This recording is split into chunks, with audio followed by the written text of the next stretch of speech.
everyone, and welcome to the Master and Drum Whiskey Room and What's on the Shelf Wednesday. In this series, I am doing quick reviews of whiskeys that you could find on the shelf, including bourbons, ryes, Irish whiskeys, and scotch. So what's on the shelf today? Wild Turkey Longbranch. Longbranch from Wild Turkey was released back in April of 2018. Now, Longbranch is a collaboration between Wild Turkey creative director Matthew McConaughey and master distiller Eddie Russell, the result of a 2-year collaboration that started with Matthew McConaughey wanting to collaborate with Eddie Russell to create the type of bourbon that he prefers. For those of you that don't know, Mr. McConaughey likes easy sipping, non-edgy, lower proof bourbons or whiskeys with 2 big ice cubes and a drop of water. McConaughey said in the company's press release that Longbranch in its simplest form is an extended hand inviting a friend into your family. So the branch that was extended to me from the Russells was a long one that reached from Kentucky to Texas and back again. I offered the mesquite from my great state to add to their legendary Kentucky whiskey, and together we made Longbranch. I wish I could actually say it in that cool way that he would say it, but you know, I'm from New York, I really can't talk like that. Now, what Longbranch turned out to be is a straight bourbon whiskey using the signature Wild Turkey high rye recipe. It's not age stated, but is 8 years of age according to the website. It's bottled at 86 proof and priced for about $40. As Matthew mentioned, the difference in Longbranch is it's filtered through oak and mesquite charcoal, not simultaneously, but one following the other to give it the Texas DNA and also smooth out the rough edges. Rumor has it Eddie Russell kept this one for becoming a liqueur, as Matthew admittedly considered adding sugar cane and cinnamon to it as well, but thank goodness Eddie stepped in and they went in a different direction. Alright, so this is one I never did a full review of and it's always on the shelf like most Wild Turkey offerings, thank goodness. It's been a while since I tried it, so let's dive in and see how I see this one now, considering it's actually really sold well in the last year or so. So let's go to the nose first. So I get a little bit of smoke on there, not much, but mostly very sweet on the nose. I get a lot of vanilla, light caramel, and a little bit of toasted marshmallow, which is actually kind of nice. Getting a slight oak presence there as well. Getting a good punch of honey, which I like, kind of some like a cinnamon infused honey, a little bit of a spicy honey type flavor coming out of the glass. Getting a little bit of actually an orange blossom honey, I would think. There's a hint of citrus in there that I'm picking up as well. Maybe that high rye is coming through a little bit, like a typical Wild Turkey. Yeah, the Wild Turkey DNA is there. You could definitely smell it, but there is a subtle difference with that marshmallow, slight type of charred, smoky oak. I'm not really sure if I'm getting mesquite, but there is something different there that would make me think this might not be a Wild Turkey. But let's go in for a taste, see what we get. Cheers. Wow, so first impressions on the mouthfeel. So as I usually do, I let this sit on the front of my tongue a little bit.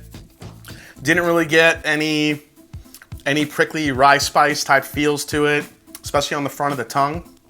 Yeah, if Matthew McConaughey was going for something definitely less edgy, I think they absolutely accomplished that, especially on the front of the palate.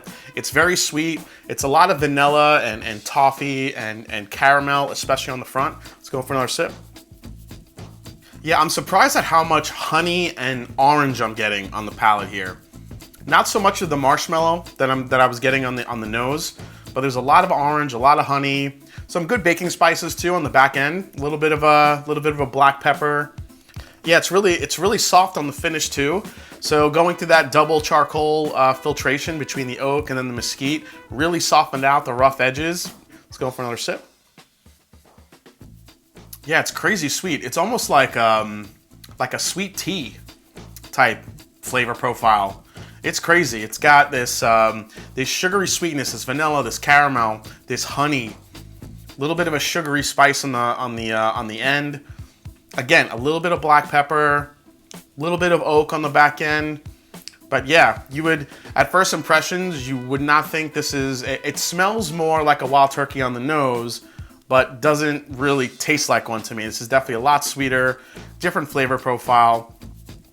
In doing the research, you know, this really wasn't anything that was going to be crafted by the Russells. Yes, they helped and they guided Matthew, obviously, but this was all Matthew McConaughey. And I think if that's what he wanted, he definitely accomplished it. Let's go for one last sip here.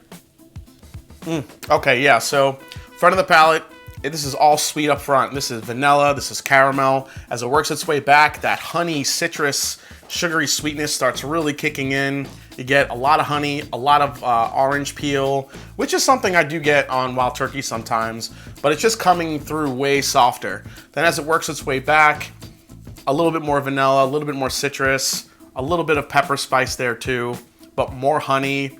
Very sweet. This is like if you took some sweet tea and like some sweet honey tea and then drop some fresh orange slices in it. That's really what it tastes like. Overall, I think this is a solid bourbon, definitely on the sweeter side, although I do wish it had more of a Texas mesquite punch. Maybe it's supposed to be more subtle than part of the overall experience, but judging how Matthew McConaughey likes his whiskey, I would see that it being softer would probably be more ideal for him. Now, when this first came out, I remember a lot of mixed reviews, but what I can say is that Longbranch has done a few things since its release. In its own way, I think it's provided a great gateway into the Wild Turkey lineup of bourbons for new bourbon drinkers or folks who like an easier sipping experience with all that sweetness and filtering that really rounds out the typical high rye edges from Wild Turkey. Secondly, I think with the help of Matthew McConaughey, it's helped put the spotlight more on Wild Turkey in a way that helps shed the stigma of Wild Turkey just being a whiskey that I drank in college. Longbranch has sold really well the past year, and love it or hate it, Matthew McConaughey helped craft a bourbon for 2 years that he really enjoys and didn't just slap his name on the bottle like maybe some other celebrities would. Now, the one downside to me with this bourbon is the price. At $40, you have Rare Breed at $45, Knob Creek Single Barrel at $45, Old Ezra, Barrel Proof at $40. All compete with this offering, and I would probably put this last in line compared to the other three I mentioned. But let's be honest, Longbranch is a great bourbon ideal for the casual bourbon drinker or beginner, which I think is an offering Wild Turkey desperately needed to fill a void in driving the new bourbon curious or beginner bourbon drinkers into the wonderful world of Wild Turkey. All right, guys, well, thanks for watching this episode of What's on the Shelf Wednesday featuring Longbranch from Wild Turkey. Hope you liked it. If you did, subscribe below. Please hit that like button. If you haven't yet, find me on Instagram, find me on Twitter. So if you've had Wild Turkey Longbranch recently or you haven't had it in a while, have you used Wild Turkey Longbranch to introduce someone new to bourbon? Let me know. Always like hearing your thoughts and love talking to you guys. And as I always say, it is not about the whiskey, it's the people you share it with. So cheers, and I'll do my best here. All right, all right, all right. Cheers, everybody.